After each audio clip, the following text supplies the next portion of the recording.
আপনি যদি আপনার শিশু সন্তানকে সুস্থ সবল ও শক্তিশালী রাখতে চান তাহলে গুরুত্ব দিতে হবে যখন আপনার সন্তান মাতৃগর্ভে থাকে, কারণ তখনই গড়ে ওঠে শিশুর স্বাস্থ্যের ভবিষ্যৎ। আর সেই কারণেই গর্ভবতী মায়ের খাবারের দিকে সবচেয়ে বেশি গুরুত্ব দেওয়া দরকার। কতগুলো খাবারের নাম বলছি যেগুলো গর্ভবতী মা খেলে আপনার শিশু সন্তান ভালো থাকবে, সুস্থ থাকবে।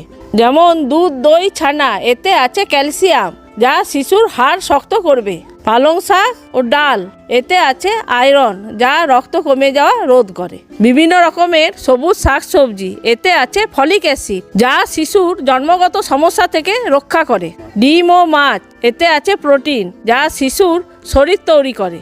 সব রকমের লেবু, এতে আছে ভিটামিন সি যা শিশুর রোগ প্রতিরোধ ক্ষমতা বাড়ায়। সব রকমের ফল খাবেন। ফলের মধ্যে থাকে ভিটামিন, মিনারেল ও ফাইবার যা গর্ভে শিশুর বৃদ্ধি ও রোগ প্রতিরোধে সাহায্য করে।